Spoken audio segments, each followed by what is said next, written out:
태양에서 내보내는 가시 광선에 의해 사람은 아름다운 색상으로 세상을 보게 되었다. 그 색상 중에는 많은 색상으로 분류되지만 기본적으로 무채색과 유채색 두 가지로 분류된다.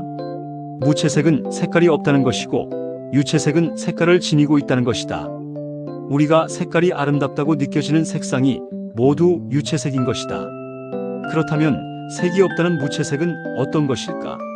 우리가 언뜻 생각하기에는 흰색을 떠올릴 수가 있다. 모든 것의 바탕이 하얀 것으로부터 시작되는 것으로 생각하기 때문이다. 그렇다면 그 반대색인 검정색은 유채색일까?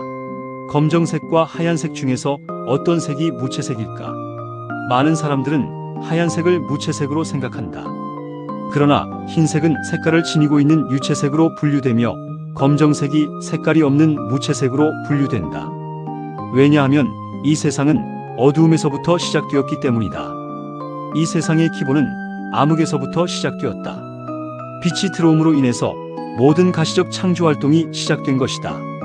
만약 지금 모든 빛이 사라진다면 깜깜하여 우리는 아무것도 볼 수 없다. 하나님께서 우선 볼 수 있도록 첫날의 빛을 창조하신 것도 이 때문이다. 그러나 죄로 인하여 인간이 영적 유채색을 더 이상 볼 수 없는 죽음으로 다시 세상이 무채색으로 깜깜하여지자 하나님께서는 아들이신 예수님을 보내셔서 다시 빛을 비추게 하셔서 영적 유채색을 볼 수 있도록 세상을 환하게 하신 것이다. 예수님께서 가지고 오신 빛이 아니면 더 이상 영적 유채색으로 세상을 볼 수 없는 것이다. 지금 태양의 가시광선으로 사물을 유채색으로 보는 것 같지만 예수님의 빛으로 보지 않으면 우리는 무채색인 깜깜한 데서 헤매는 장님과 같이 사는 것이다. 그런 의미로 예수님께서는 요한복음 9장에서 바리새인들에게 내가 심판하러 이 세상에 왔으니 보지 못하는 자들은 보게 하고 보는 자들은 소경되게 하려 함이라라고 말씀하신 것이다.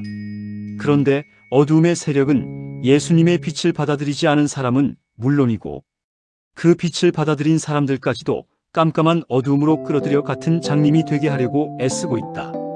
빛에서 우리를 차단하여 깜깜한 절망에 붙들어 매려고 하는 것이다.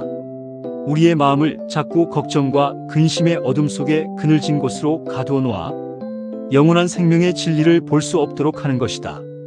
그러나 우리는 스스로 이 어두움을 물리치려 하나 할 수 없다. 이 세상 근심을 떨쳐버리려고 자신의 힘으로 맞서 싸우려 애를 쓰나 불가능하다. 어떤 강력한 태풍도 선풍기나 부채로 결코 어두움을 쫓아낼 수는 없다. 어두움을 몰아내는 유일한 길은 빛이 들어오는 것뿐이다. 빛이 들어오면 어두움은 자연히 사라진다. 동이 트고 해가 올라오면 어두움은 조용히 물러간다. 거기에는 물러가지 않겠다고 버티는 어떤 불평도 없고 어떤 앙탈도 없다. 어두움은 빛과 함께 거할 수가 없기 때문이다.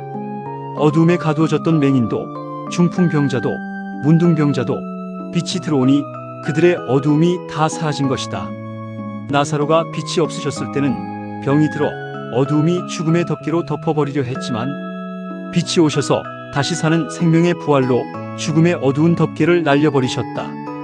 어두움은 결코 빛이신 주님과 함께 거할 수 없기 때문이다. 우리는 스스로 어두움의 세력인 죄를 물리칠 수 없다. 우리에게 있는 죄를 스스로의 힘으로 물리치려 하나 오히려 죄가 더욱 우리를 휘감는 것을 본다. 그러나 우리의 무력함을 빛 되신 예수님께 의지하고 빛의 능력으로 순종의 즐거움을 누릴 때 어두움은 물러가고 하늘의 평화를 누리게 된다. 이때 우리는 또 범죄함으로 하나님께서 주신 이 평화의 즐거움을 빼앗길 것을 두려워하여 하나님과의 평화로운 관계를 깨뜨리지 않기를 원하게 된다. 빛에 거하는 것을 더 좋아하기 때문에 어두움인 죄를 자연히 싫어하게 되는 것이다. 우리는 빛이 아니다. 선천적으로 우리가 갖고 있는 선함과 의는 없는 것이다. 사도 바울도 사도행전 7장에서 내 속 곧 내 육신에 선한 것이 거하지 아니하는 줄을 아노니 원함은 내게 있으나 선을 행하는 것은 없노라. 내가 원하는 바 선은 하지 아니하고 도리어 원치 아니하는 바 악은 행하는 도다라고 통렬히 고백한 바 있다. 세상의 참빛 되신 예수님이 들어와 우리 안에 좌정하시면 무채색인 어두움은 자연히 사라지게 되고 그 빛의 가시광선으로 인해 유채색으로 영적 사물을 환하게 볼 수 있게 되는 것이다. 빛이신 하나님의 사랑은 마지못해 찔끔찔끔 흘러나오는 사랑이 아니다. 빛은 어두움을 단번에 몰아낸다. 인생의 현실에서 만나는 어두움인 괴로움과 슬픔에 매달려 있지 말아야 한다. 우리는 항상 희망으로 가득 차 있지는 않다. 때로는 실망스러울 때도 있다. 믿음의 선조들도 실망은 했지만 절망하지는 않았다. 절망은 가장 어리석은 자들의 결론이기 때문이다.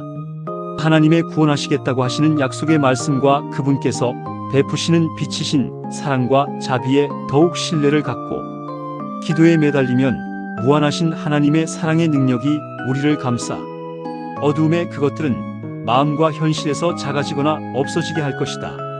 하나님이신 예수님께서는 요한복음 8장과 12장에서 이렇게 말씀하시고 계신다. 예수께서 또 일러 가라사대 나는 세상의 빛이니 나를 따르는 자는 어두움에 다니지 아니하고 생명의 빛을 얻으리라. 예수께서 가라사대 아직 잠시 동안 빛이 너희 중에 있으니 빛이 있을 동안에 다녀 어두움에 붙잡히지 않게 하라. 어두움에 다니는 자는 그 가는 바를 알지 못하느니라. 너희에게 아직 빛이 있을 동안에 빛을 믿으라. 그리하면 빛의 아들이 되리라. 그리고 영감적인 저자는 이렇게 기록하고 있다.